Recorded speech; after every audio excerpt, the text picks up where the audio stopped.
Hey everybody, it's Ginny and my, other way, my mascot over there. Yes, you can see her. Um, yeah, so let's see. This is my week 49 post-op VSG update. Technically today it's Tuesday, March 8th, 2016, but this video is covering things that happened through this past Saturday, March 5th. I spent the last several days in Melbourne and Melbourne, if you're an American. And so I wasn't able to make a video Friday. I hoped to be able to, but it didn't happen. So last week I was 311.6 pounds or 141.3 kilos after I dealt with a bizarre gain of 4.6 pounds or 2 kilos that week, probably from fluid. This week, however, I am 303.6 pounds or 137.7 kilos. So a loss of exactly 8 pounds or 3.6 kilos in a week. Obviously, there's a lot of fluid loss in there somewhere, but it's a nice number to see. I'm back to being close to 300 again. Still hoping to get under there one day whenever my body decides that it's time for that to happen. Number recap: high weight, 600 pounds, 272.1 kilos in January of 2014 when I started losing weight. The date of my surgery was the 20th of March 2015 when I was 488.2 pounds or 221.4 kilos. The total weight I've lost so far is 296.4 pounds or 134.4 kilos. And the total weight I've lost since surgery is 184.6 pounds or 83.7 kilos. So we're getting there. How many people could say that they're only getting there when they've lost almost 300 pounds? But we all do what we have to do, right? So today I'm going to talk to you about what I went to Melbourne for this week, which was to see my surgeon and have a gastroscopy. And then I'll tell you who I met while I was in Melbourne. Somebody from the WLS community who I have been friends with for a while now and was very excited to meet. So I'll start with the gastroscopy. So I went in on like really early Friday morning at we had to be at the hospital at 6:15 a.m. and they announced to me they were going to put me under general anesthesia. They usually use twilight sedative, so it's not quite so rough on you, but they had said that they thought they might find a stricture and they wanted to lessen the risk of me aspirating if they did, so they were giving me general instead. So I was like, okay. And I got into my nifty little little hospital gown, and they wheeled me to the operating theater or operating room, and they put me under, and I almost didn't want to tell people this because I don't want to scare anybody off from having a gastroscopy. This is how mine went, but they're not all like this, I'm sure. And I don't remember going under general anesthesia feeling like this when I had my surgery. I don't remember it being scary. It was scary for me this time. I'm not sure exactly why, but they put the mask on my face. The oxygen, I don't know if it was an oxygen mask or what it was, but I felt like I couldn't breathe, and it was very scary for a second there. And at the same time, she's like, and they were telling me what they were doing while they were doing it, trying to reassure me. But the nurse was also, I guess a nurse was also pressing on my trachea at the same time, and so I felt like I was like suffocating. And she's like, you're fine, it's okay. You know, this is supposed to be happening." And the next thing I know, the anesthesia kicked in and I was out. But it was still very terrifying while it was happening. But so I was totally under, and apparently they gave me 2 doses of they usually do this when they're intubating you. They often give you a dose of a paralytic drug that relaxes I think your vocal cords, like the muscles in your throat, to make it easier for them to do that. And if you're a medical professional and I didn't explain that right, feel free to put in the comments below if you want to explain that a little more. But yeah, so they gave me 2 doses, I guess, based on my body size. And then they did the gastroscopy, and they took me to recovery. And oh, well, I guess I should tell you what a gastroscopy is really quickly. They're just basically sticking a camera down my esophagus and looking at that and my stomach to try to find out what's causing my reflux. So, but anyway, so they finished that up. They took me to recovery.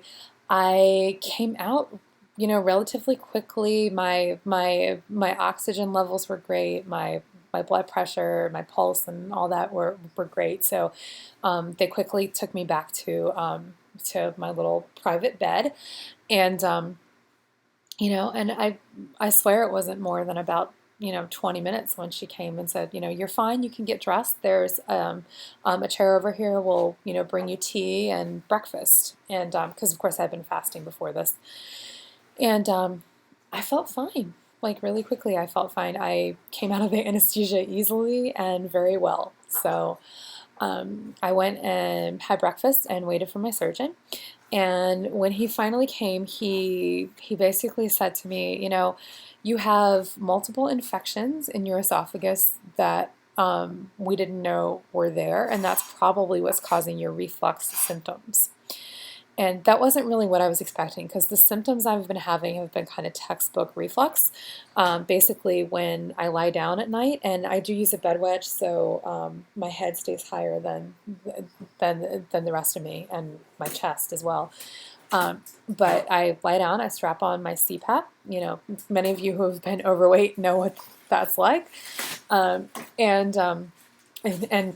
many of you who aren't overweight for that matter. I know tons of skinny people who have sleep apnea, but yeah. So I lie down, I hose up as I call it, and about 5 minutes later, it feels to me like I feel the valve between my stomach and my esophagus, the lower esophageal sphincter, I think it's called, which is anyway.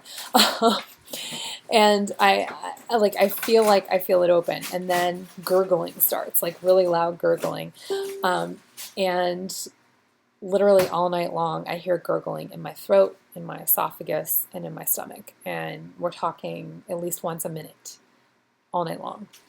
And it's loud enough that my husband, if he gets up in the middle of the night, can hear it from across the room.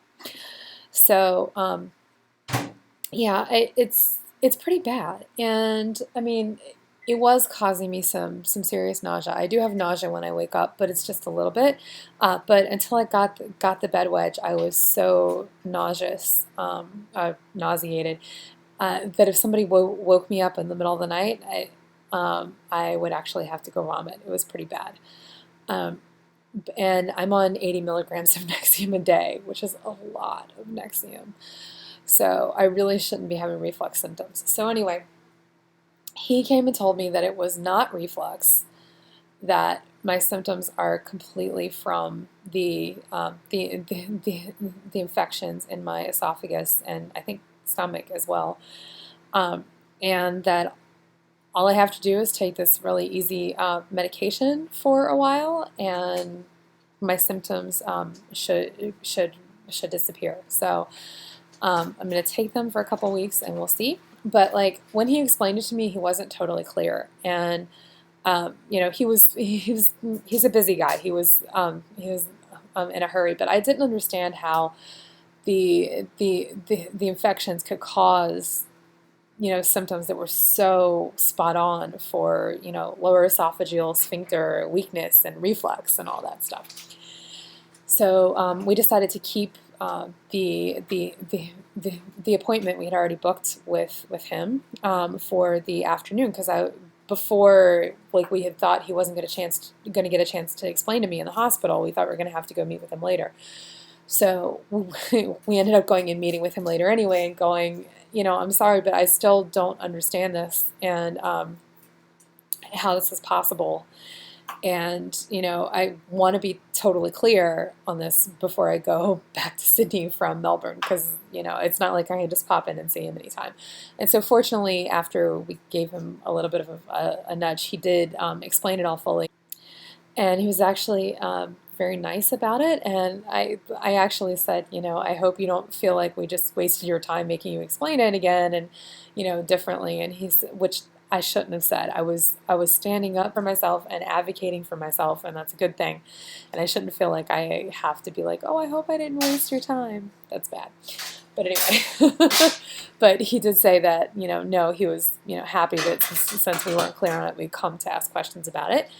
And so yeah, so we went back to the hotel feeling good about it.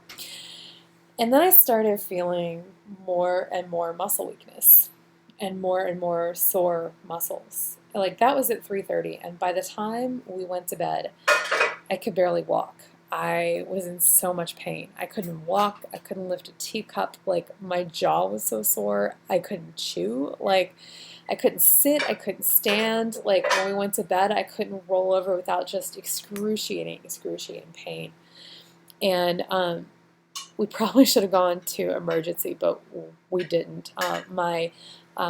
My anesthetist had told me that it was possible I would have some sharp pain. He said specifically like in my shoulder, neck, and face area. This was obviously like all over my body, but I thought it was probably related to that. And he said it was due to the paralytic drug that they had to use when they were intubating me. And so I wasn't too worried. And so I went ahead and met with my friend, who I'll get to in a minute, on Saturday and hobbled around like a 90-year-old woman because I was in so much pain. And then Sunday we're supposed to drive back to Sydney, and we did, and it actually wasn't too bad. I was still in some pain. Monday it was getting better. Today's Tuesday. It's getting better. It's gradually getting better. And I did call the anesthetist's office on Monday as soon as it opened. And, he did call me back and say, look, this is an unusual reaction. It's very unusual. It usually happens to bodybuilders and athletes, but it's not unheard of, and it's not an allergy. It's not something where you need to tell them that you can't have this drug in the future, but you do want to tell them what happens so they can be prepared for it, because you probably will have some additional pain. So how much fun is that? But I called his office today asking when I could be cleared to go back to exercising, because I do still have in my calves and in my abdomen, in my core muscles, I still do have, I don't want to say quite a bit of pain, that sounds like a lot, but it feels like I really had several hard workouts in a row and really overextended myself, and I just don't want to risk injury. So I explained all this to my exercise physio. He wants me to postpone for a week, so we're going to reschedule for next week, and he told me not to exercise until until I talk to my doctor and I'm cleared. So hopefully I'll get that soon, because I'm really actually missing exercise a lot. I don't feel as good without it anymore.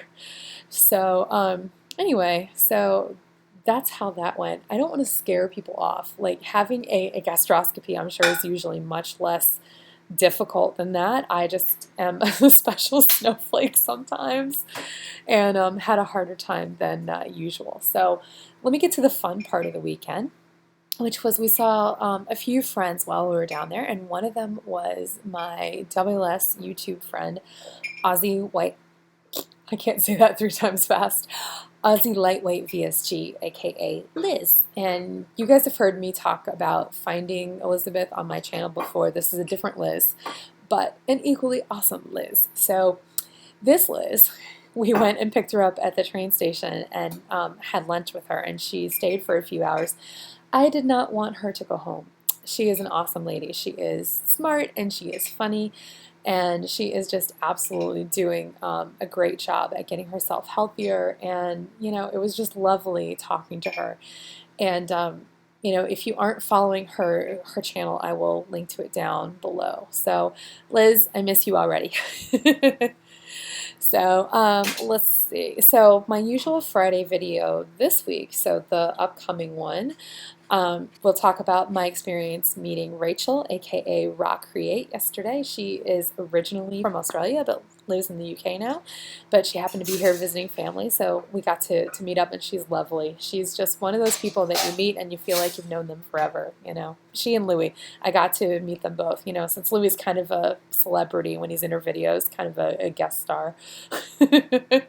And he's just as funny in person too. They're both like amazing people. So yeah, and we also filmed a special joint question and answer video based on some questions that you guys submitted, and so that'll be posted at some point. So keep an eye out for that, because I think you're going to love it.